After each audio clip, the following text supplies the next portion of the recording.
Hey guys, how's it going? It's Shinobi here, and I'm playing on my Demon Hunter in Diablo 3. I'm switching back and forth between the Barbarian and the Demon Hunter. Right now, Barbarians are leveling faster than any class in the game. Demon Hunters are close up there, but there are two versions of a Demon Hunter. There's a Demon Hunter that has more survivability aspects, and there's a Demon Hunter that has more damage, but then it's kind of like a glass cannon. Now this version is a glass cannon version, and I know my damage is only 116,000 right here, but all this gear is max magic find gear, and I'm working on damage gear now. I bought all this gear because this was my farming character. I made hundreds of millions of gold farming on this guy and put it all back into my gear, and then now Blizzard puts out this thing where you get 3% magic find as you level up in Paragon levels, which is great. I still have a huge advantage for a long time until people start reaching the max magic find with Paragon levels. I mean, I do find really good items still, and I've been building up my bar by doing that. But at the same time, I'm going to start building a more damagey survival spec, and that'll be coming out in the next part 2 of this one. But for this one, I'm going to show you how to play a glass cannon Demon Hunter that can actually still do really well, and some of the changes that they made to Demon Hunter as well, and kind of give you a little bit of tips that people have been asking me questions on. So as you see, 116,000 damage right here.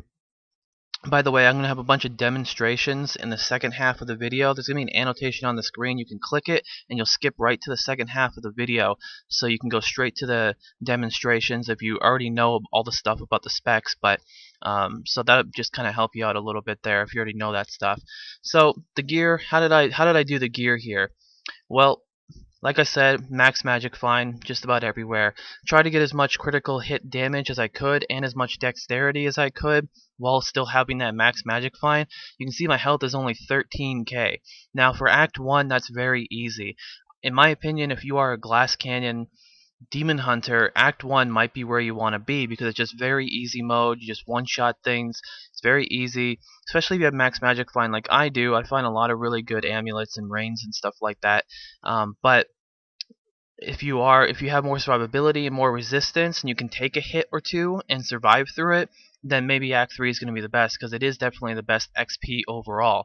But as far as doing something like this, you can see I make sure you have the movement speed on the boots. You need to keep range, getting dexterity. Once again, the max magic find just all over. My resistance is extremely low, and that's just how it goes there. 304% crit chance, or crit damage. I have 100% crit chance because, yes, I am using sharpshooter. This is a burst damage spec. Glass cannons are burst damage class. If you're a class that's going to outlast somebody and you're a glass cannon, who's going to win, the tank or the glass cannon in an outlasting fight? The tank is. But if you're a burst damage glass cannon, you're going to blow that tank up. And that's pretty much the best metaphor I can give you, or an analogy I can give you on how this class works. Well, with this spec anyways. Let's go ahead and take a look at the skills, and I want to talk about a couple skills that have changed and what you maybe should be looking into. As far as passives, I don't believe they did anything to the passives. Still, I'm using sharpshooter for the crit chance, for that burst, just right in the beginning. You're going to see a demonstration, and just boom, I just blow things up because I have the 100% crit chance. So when I go up to something and say I have multi-shot right here, which I'm going to talk about in a second, and I have 100% crit chance, when I shoot this counts as one shot. So every one of those is going to crit, just mowing down mobs. And it doesn't take that long for that crit to go back up. I crit a lot, guys, even with using sharpshooter. But, like I said, I'm going to be working on a build where you don't have to rely on sharpshooter, and that'll be coming out in the second part. Then I also use archery. Because I use two-hand crossbow, 50% critical hit damage is really nice. The hand crossbow for the one-hander for 10% crit chance, I like that. I might do some testing on hand crossbows and see how they work out. Then I use steady aim. As long as mobs are 10 yards away from you, you get all damage increased by 20%. Definitely helps with just some more burst damage as well there. Looking over the skills now, let's talk about some of the ones they changed and what I'm using and everything like that. So with Hungering Arrow, it's been like the most popular one for the longest time. People have been using it like crazy, so they upped the damage on Entangling Shot, Bola Shot, and Grenades. and also tweak some of their runes inside there. Do I think they're contenders? Maybe. The Bola shot here with the Imminent Doom, that's 216% weapon damage. It's pretty nice. I just think the delay is too long on it. And personally, I use Hungering Arrow for the single target ability of it. I don't use it for the multi-target ability. So what's the best single target one out of all these? Hungering Arrow, because you have Devouring Arrow. And each consecutive pierce is going to increase damage of the arrow by 70%. So you have a 35% chance for the arrow to split off and pierce through the mob, and it does it 3 times. So it does 70% more damage when it goes through. I mean, you can get some big crits. The biggest crit I've ever gotten with Hungering Arrow was like 600, 700,000, something like that. So yeah, is it good? It is. And I'm going to show you a demonstration on how I just take down a rare pack just using my left click. And that's literally, Devouring Arrow is good. If you have 30% or higher crit chance, not counting Sharpshooter, but if you're not using Sharpshooter and you have 30% or higher crit chance, I'd say get Spray of Teeth. Definitely going to be good for AoEing down mobs. You want to mow through mobs as quick as possible. And that's kind of the whole idea on Paragon leveling really quickly, is to just mow through things as quick as possible. But I like Devouring Arrow, and I'm still going to test some of these out. They did also change, if you want to take a look, Evasive Fire. Evasive Fire does more damage as well too. I believe the backflip thing, you go farther now, which is nice to have. The only one that I really like out of all of these is this one here. Shoot a spread of bolts that hit up to 3 targets, so it's kind of like a multi-target thing, which is nice. And it also does make you do a backflip, which is really cool. But at the same time, the thing with that is that it's not, the range isn't good enough. When you go to shoot, it just like, it goes literally, if I'm standing right here, my Templar's right there, it just barely goes past the Templar. It's not very far. They need to increase the range on that before I think about using that. But Devouring Arrow is my favorite for the left click for right now. Then we go into the right click. I was using, let me show you here, I was using Elemental Arrow for multi-target killing with Ball Lightning and Nether Tentacles, when Nether Tentacles was really good, and then Ball Lightning was a close second, but not really the case anymore. Now my favorite is got to be Multi-Shot. I loved Multi-Shot for the longest time because it is a really good ability. But the thing with it, am I click on the right one? Yeah, I am. Okay, Multi-Shot right here. Yeah, it is a really good ability. It was before too, and they reduced the hatred now. So when you use this one right here, it only costs 15 hatred to use this, and you can just see just on how much it goes. That's quite a lot of shots. I mean, you get the point there. It's quite a lot of shots. Definitely nice for mowing down mobs in front of you. I'm going to show you demonstrations of that in the upcoming footage as well. I'm going to show you demonstrations of just about everything. Now, the 2 abilities that you just have to have are Preparation and Smokescreen. Some people have been switching out Smokescreen for Shadow Power because you can get Gloom, which you take 65% less damage, which is nice, and you heal yourself back up too. But I would stay away from Shadow Power unless you can take some hits. Like, if you're a Glass Cannon Spec, you need to take no hits, and Smokescreen is good at that. Now, I know I personally get frustrated because I have to spam Smokescreen all the time. That's why I'm working on the second spec, but it still works. I mean, it is frustrating, but it still works. Preparation, I use the backup plan here. 30% chance that Preparation's cooldown will not be triggered, which is really nice. Let's see if I can get lucky and do it right now. Yay, didn't get triggered. Let's do it again. Yay, did it again. Oh, that was like 3 times in a row. That's huge. But yeah, that means that's definitely nice. Been using it for the longest time. Those are like the 2 must-have abilities, really.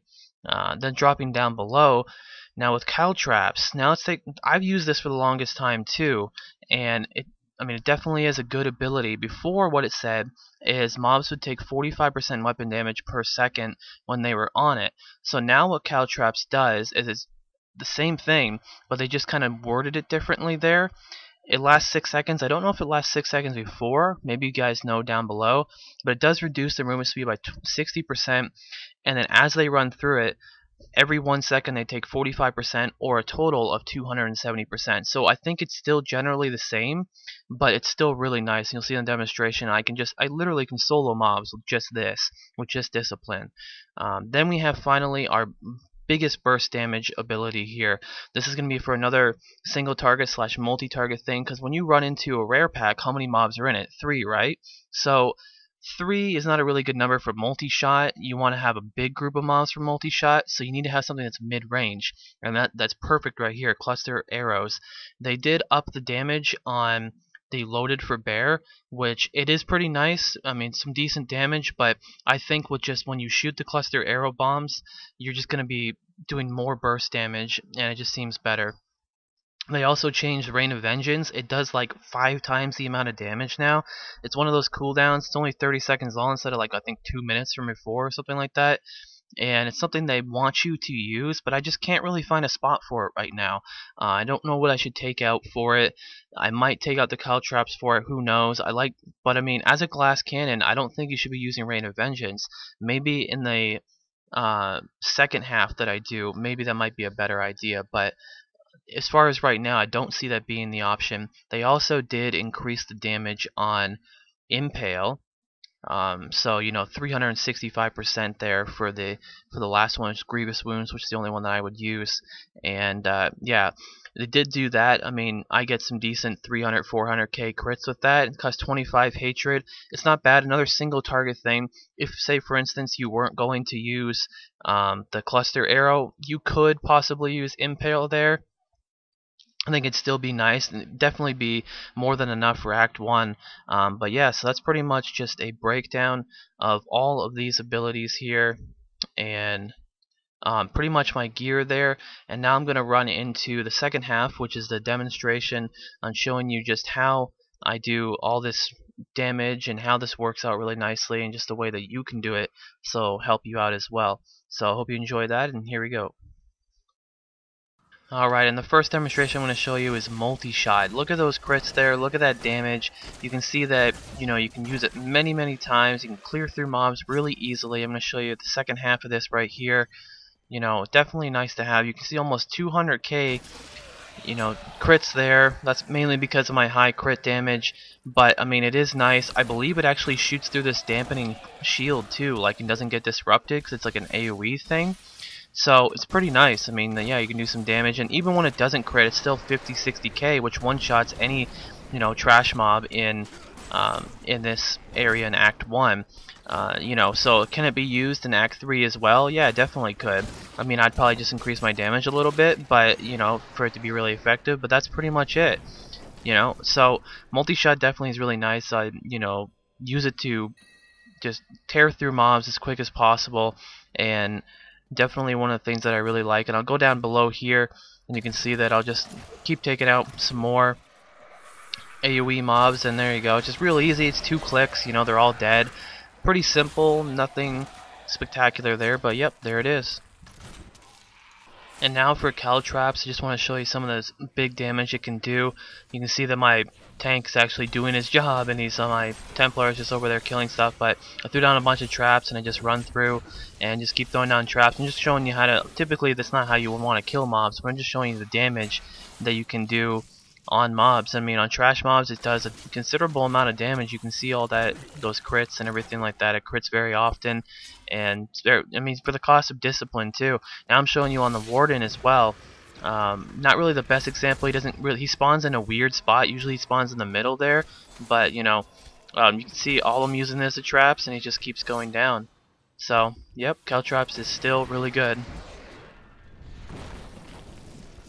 Now right here, I'm generally going to use just Hungering Arrow, and just to show you the kind of damage it can do, when it sparks off and does a bunch of damage. And I'm just literally using my left click here, and sometimes it is low damage, yeah, but I mean, for a left click, all I'm doing is literally left clicking. I do, throw a trap up just to slow them a little bit, but I mean, this is all I'm doing is just spraying left click, and there you go, pretty quickly.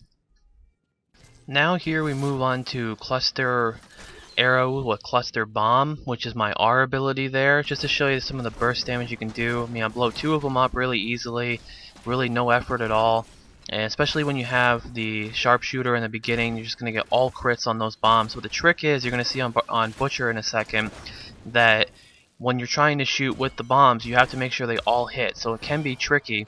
I miss about half of the bombs on Butcher here, and he still goes to like 50% health right away.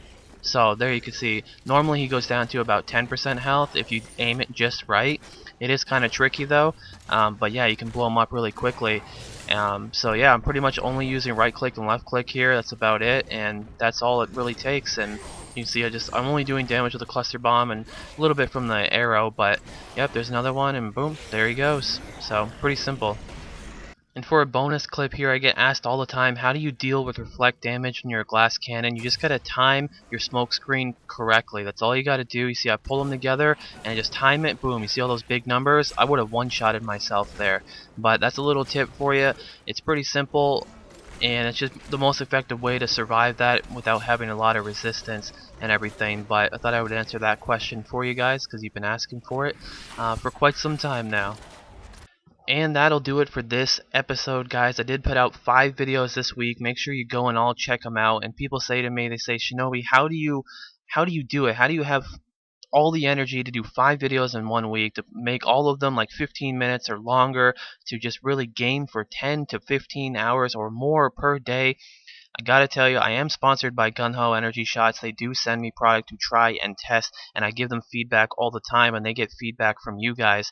And it does help me out a lot. It gives me a lot more focus, gives me a lot more energy, and you actually have a chance to win a free box of it just by clicking that giveaway video on the right side there.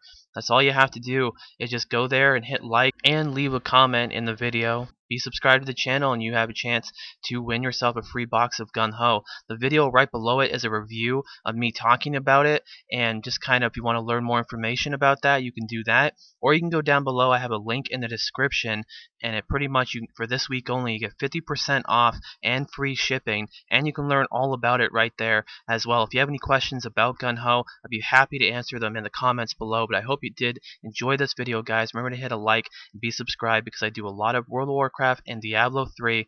And remember, guys, be next level.